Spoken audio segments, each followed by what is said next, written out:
Thanks, Amanda. It was really, really clear. Thank you for that. I just wondered if you've got any advice. Obviously, a very experienced person, and I'm sure you could stand toe to toe with your seniors. Have you got any advice on how comms gets a better seat at the top table, rather than someone trying to make it up as they go along and making the wrong decisions? That's a really good question, and I'm no longer working in the police, so that might tell you a few things. I think the key for me, it's about owning that space. So for a lot of communicators, they'll deal with disaster kind of emergency stuff probably a tiny amount of their time. So it is about feeling really confident in that bit when you have to own it. And also then it's about, for me, lawyers go in with case law. We should go in with case studies. Look at how this went here. This is how we need to do it. So you've got some real sort of clarity behind why you're suggesting certain things. It's not just because it feels right or because it's the right thing to do. But again, it comes down to feeling confident to own that space. And that's, I say, with a lot of the work I do, is about encouraging and sort of supporting teams so that they do feel more confident in that little space. The other thing I get frustrated about, and I'm airing my frustrations now, is when we do exercises, comms will be like just an add-on-y bit. Actually, what to get people where they need to be confident in that space, they need to be doing these tabletop exercises just on, right, this is what's happened, what are you going to communicate, how are you going to deal with that, who are you speaking to, how are you connecting with other agencies, and take it sort of away slightly from the operational exercise, because often then it's just like an add-on. And I think the more we can do that, the more people feel comfortable then to speak up a little bit more in those meetings, and again feeling confident to kind of do that.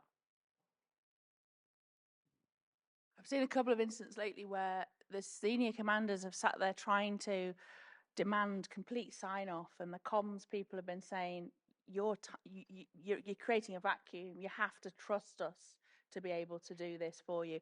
Obviously that comes down to exercises, and one of the things working as I did with the private sector is that a lot of this is pre-written in a way that the public sector sometimes I think shy away from.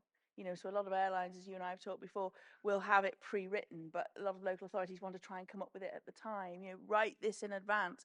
It actually also comes back to Paul's point. Other types of comms. In an exercise, I will make people write the MACA request. I will make people write the briefings and actually write them, because internal comms, the phrasing of support, the asking of help, is a skill as well. So it's a skill to really hone, and really 2024 needs to be the year that you focus in on your exercises. I also think there's something about you and me and others as women in the field supporting each other. With the piece I've just had in the Independent, for example, on sorry not sorry, I tweeted a personal and not at all critical but just shocked response to Cabinet Office Secretary Helen McNamara's emails, which, despite the level of her knowledge and expertise and insight, were couched, I think, in a way that's familiar to many of us, like, sorry for bothering you, if you're not the right person, I'll find the right person to bother, all of these kind of things. And I think many of us in the last few years have been so changed by our instant experiences, we've sworn never to do that again. And I've had a very strong and powerful reaction to a piece that I've done in the Independent about looking again at our own comms styles to each other. And we really need, I think, particularly, as I say in the article, and I know it's coming up in a talk tomorrow, but as women, as LGBTQ, as ethnic minority colleagues, we need allyship from our male colleagues around the ways that we communicate with each other. It's very unusual, I think, sometimes for men to say to each other, you're being aggressive, but it's something that certainly women wildcards, women comm specialists get a lot. So I think it's quite an important time to talk about how the space is created as well, but also perhaps us not shooting ourselves in the foot by those sort of apologies and deference. Do you feel that? I don't know what to say about that. Yeah, I think I look back on my time and think I felt I was quite kind of strong sometimes in what I needed to do. But I could see that I used to do that with emails, you know, and you're in a very kind of macho environment, your behaviour adapts to fit. And I look back now and realise there was lots of things I did which were rubbish. And the ways I behaved, that was awful. And this is why I spend a lot of time saying, you know, a lot of the things from how badly I did things, or didn't think things through, or, you know, just conformed to what was accepted, in terms of that working environment. And that's the worst thing to do, because when you know, what we're talking about now is thinking about how people are affected, trying to listen to people, really understand, to be effective with the communication. And if you can't do that within your own work environment, then, you know, how are we ever going to do it for the communities when they get caught up in events? Thank you. Any questions in the room? Oh, one over there and one at the back. You're close up. Oh, one there. Oh, not Bill. I'm closer, apparently. Did you just throw in, of course everyone has seen Run, Hide, Tell? Yes. Have you not seen it, Bill? I've seen it a number of times. I like the hotel one particularly because the young lady triggers the whole thing. I dislike it particularly because there's always a wheezing, bald, older bloke in it. And I think that's some form of discrimination. I show the video on a regular basis to education audiences, and I ask afterwards to stun silence how many of them have seen it. I rarely get a hand up. There's something to do in amongst all of that of not assuming everyone has seen it, because they flipping haven't, and have no clue whatsoever. And we need to go back to good stuff and keep repeating it, or maybe refreshing it to take out the bald bloke that's wheezing. That's a really good point, though, in that we have to keep with these messages. You can't just assume that because it got a lot of airtime a year ago, people still remember it. But I don't remember a wheezing bald bloke in it. Barry, did you have your hand up, lovely Barry? Put your hand back up. I'm navigating Nathan to you. No, go for it. So myself, I'm Barry Moss. I'm the co-chair of the PWG for CBRN with the EPS, and myself and the other co-chair, Lou Elstow, we went down to Sussex Resilience Forum a few months ago, well, probably two, and did a presentation for their communication working group. All the partners were represented. And we got into a really interesting conversation about communications and its part to play during crisis, and about how there is elements of perception that the crisis communication is not necessarily about issuing partner direction and having those operational conversations. It can be about the assurance communication that sort of overrides the need to do things. We can't say something because it might panic people. My personal opinion is that does get into that space quite a lot. I work partially in the NHS, and I see it.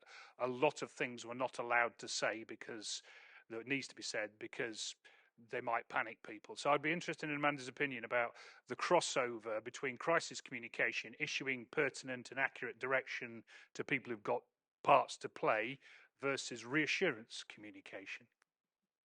I think good point, but I think for me they're part of the same thing, and they need to coexist. You can't airbrush situations, and that there's something inherently wrong, isn't there, in saying, you know, this isn't as bad as it seems when you know it's that bad. Because again, go back to the trust and confidence, you've lost it instantly because people can see things that you're not saying. So I think there's a real delicate balance between managing what people need to do to stay safe or to be safe or whatever, but also then build the confidence. But for me, I should come through doing that in everything in the right way in the first place. And to try and it almost becomes like kind of hiding things if you're not careful, and you make perverse decisions because you're trying to then manufacture that people won't be bothered about what's happened. they will be bothered if they're caught up in something, or if they're seeing something, or if it's a relative caught up in it. So I think there's a level of honesty that we need to have around it. And for me, but they're two parts of the same thing. I think I absolutely detest when reputation becomes the focus of the communication, because that's not what it's about. It's not about you protecting your organisation's reputation when you're communicating around a major situation or a crisis. And I continually kind of try and explain that, because if you do have that focus of trying to make things go away, as we want to try and minimise things, then you're making perverse decisions, because you're making decisions based on your reputation management, not based on what needs to happen and what people need to do.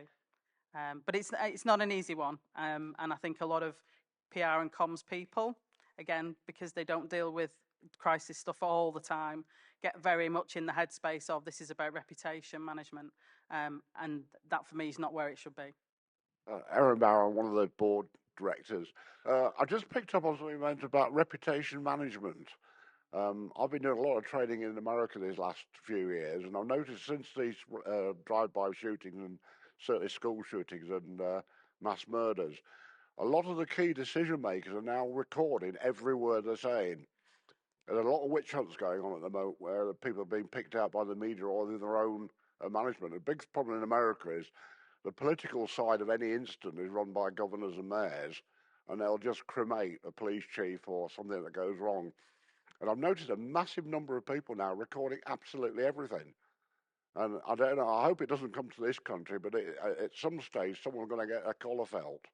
And there's no way you can protect yourself because there aren't any recordings of what was actually said. I mean, I do think you see it more here, and I was doing some work where we were looking at how do you share information from a gold meeting to a whole comms team that was probably disparately spread, and one of the best ways is going to be by video, because it's really clear what you're saying then, isn't it? And in a way that if I write it and send it to you, there's an interpretation.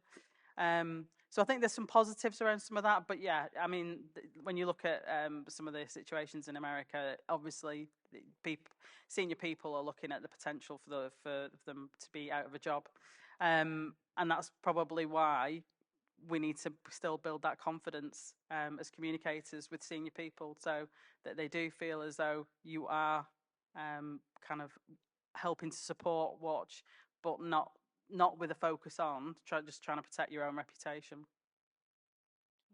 Thank you. Thank you so much, Amanda. Can we show our appreciation for Amanda, please?